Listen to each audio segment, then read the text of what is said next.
Assalamualaikum warahmatullahi wabarakatuh. Berjumpa lagi dengan saya Saripah dengan NIM 72114190034. Kali ini seperti biasanya kita membahas tentang sistem informasi manajemen dengan bab 9 yaitu keamanan informasi.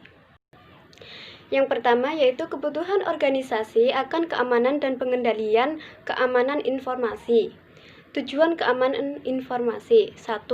Kerahasiaan, melindungi data dan informasi dari pengungkapan kepada orang-orang yang tidak berwenang. Yang kedua, ketersediaan, menyediakan data dan informasi sedia bagi pihak-pihak yang memiliki wewenang untuk menggunakannya. Yang ketiga, integritas, semua sistem informasi harus memberi representasi akurat atas sistem fisik yang dipresentasikannya. Selanjutnya yaitu manajemen keamanan. Manajemen keamanan adalah aktivitas untuk menjaga agar sumber daya informasi tetap aman. Kemudian CEO. CEO adalah orang yang tepat untuk memikul tanggung jawab atas keamanan informasi. Namun kebanyakan organisasi mulai menunjuk orang-orang yang tertentu yang dapat mencurahkan perhatian penuh terhadap aktivitas ini. Kemudian, Direktur Keamanan Sistem Informasi Perusahaan digunakan untuk individu anggota dari unit sistem informasi yang bertanggung jawab atas keamanan sistem informasi perusahaan tersebut. Kemudian keamanan manajemen informasi yaitu terdiri dari ancaman. Ancaman ini terdiri dari ancaman internal dan eksternal. Kemudian adanya tindakan kecelakaan dan disengaja. Jenis ancaman: ada virus. Virus adalah program komputer yang dapat mereplikasi dirinya sendiri tanpa dapat diamati oleh pengguna dan menempelkan salinan dirinya pada program-program dan bot sektor lain. Kemudian worm tidak dapat mereplikasi dirinya sendiri, tetapi dapat menyebarkan salinannya melalui email. Trojan horse tidak dapat mereplikasi atau mendistribusikan dirinya. Si pengguna menyebarkan sebagai suatu perangkat. Kemudian adware memunculkan pesan-pesan iklan yang mengganggu. Kemudian spyware mengumpulkan data dari mesin pengguna. Selanjutnya yaitu risiko. Risiko adalah potensi output yang tidak diharapkan dari pelanggaran keamanan informasi oleh ancaman keamanan informasi. Selanjutnya yaitu pengungkapan informasi yang tidak terotorisasi dan pencurian.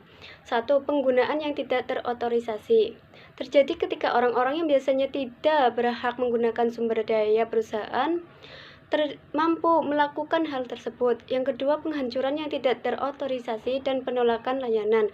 Seseorang dapat merusak atau menghancurkan peranti lunak maupun peranti keras, sehingga menyebabkan operasional komputer tidak berfungsi. 3. Modifikasi yang tidak terotorisasi. Perusahaan dapat dilakukan pada data, informasi, dan peranti lunak perusahaan dan tanpa disadari menyebabkan para pengguna output sistem tersebut mengambil keputusan yang salah. Persoalan e-commerce terdiri dari kartu kredit sekali pakai. Bekerja dengan cara saat memegang kartu ingin membeli sesuatu secara online, ia akan memperoleh angka yang acak dari situs web perusahaan kartu kredit tersebut. Kemudian praktik keamanan yang diwajibkan Visa terdiri dari memasang dan memelihara firewall, memperbarui keamanan, melakukan enkripsi pada data yang disimpan, melakukan enkripsi pada data yang dikirim, menggunakan dan memperbarui peranti lunak antivirus, membatasi akses data pada orang-orang yang ingin tahu. Dan ID unik kepada setiap orang yang memiliki kemudahan mengakses data. Memantau akses data dengan ID unik, tidak menggunakan kata sandi default yang disediakan oleh vendor, serta secara teratur menguji sistem keamanan. Manajemen risiko. Pendefinisian risiko ada 4 langkah. Yang pertama, identifikasi aset-aset bisnis yang harus dilindungi dari risiko. Yang kedua, menyadari risikonya. Yang ketiga, menentukan tingkatan dampak pada perusahaan jika risiko benar-benar terjadi. Dan yang keempat, menganalisis kelemahan perusahaan tersebut.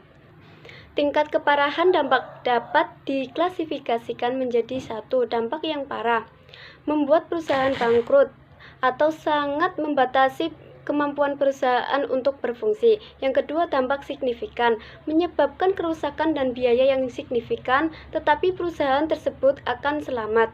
Yang ketiga, dampak minor, menyebabkan perusahaan yang mirip dengan yang terjadi dalam operasional sehari-hari. Kebijakan keamanan informasi. Ada 5 fase implementasi kebijakan keamanan. Fase pertama, inisiasi proyek.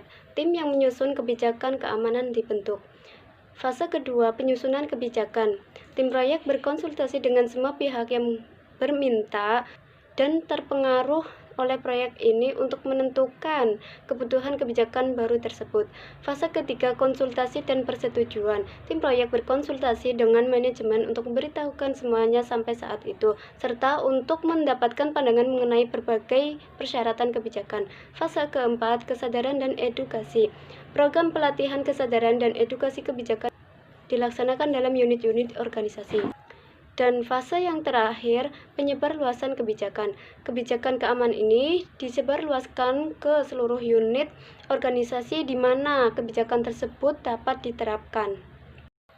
Tujuan dikembangkan kebijakan terpisah yaitu keamanan sistem informasi, pengendalian akses sistem, keamanan personel, keamanan lingkungan dan fisik, keamanan komunikasi data, klasifikasi informasi, perencanaan kelangsungan usaha, serta akuntabilitas manajemen. Pengendalian adalah mekanisme yang diterapkan baik untuk melindungi perusahaan dari risiko atau untuk meminimalkan dampak risiko tersebut pada perusahaan jika risiko tersebut terjadi.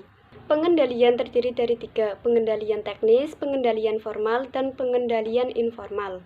Pengendalian teknis tersendiri terdapat pengendalian akses yang terdiri dari identifikasi pengguna, autentikasi pengguna, serta otorisasi pengguna. Kemudian sistem deteksi gangguan. Mengenali upaya pelanggaran keamanan sebelum memiliki kesempatan untuk melakukan perusahaan. Salah satu contohnya yang baik adalah peranti lunak proteksi virus. Kemudian di pengendalian teknis terdapat firewall. Firewall sendiri terdiri dari 3. Yang pertama firewall penyaring paket, yang kedua firewall tingkat sirkuit, dan yang ketiga firewall tingkat aplikasi. Selain itu, di pengendalian teknis juga terdapat pengendalian kriptografi serta pengendalian fisik.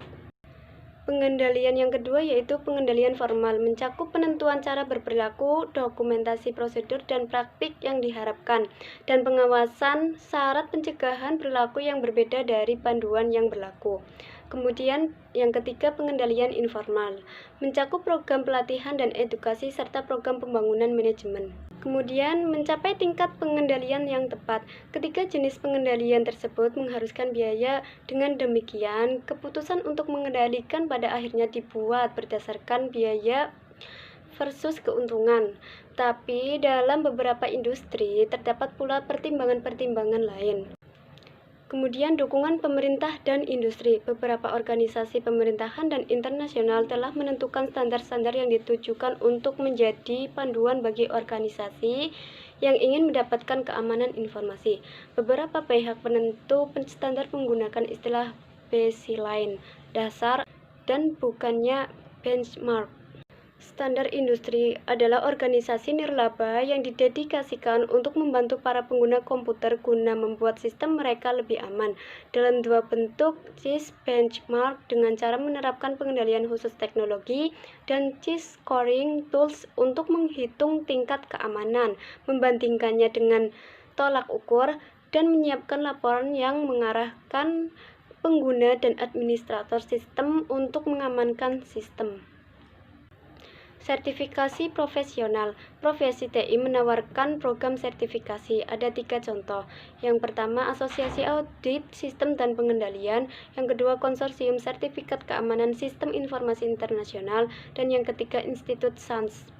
Kemudian, meletakkan manajemen keamanan informasi pada tempatnya.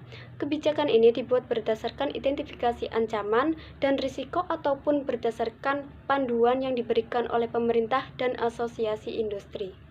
Yang terakhir yaitu manajemen keberlangsungan bisnis. Ada 3 rencana, yaitu rencana darurat, rencana cadangan, dan rencana catatan penting.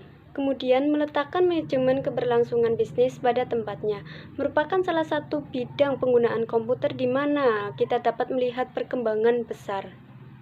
Mungkin cukup sekian dari pertemuan kali ini, kurang lebihnya mohon maaf. Wassalamualaikum warahmatullahi wabarakatuh.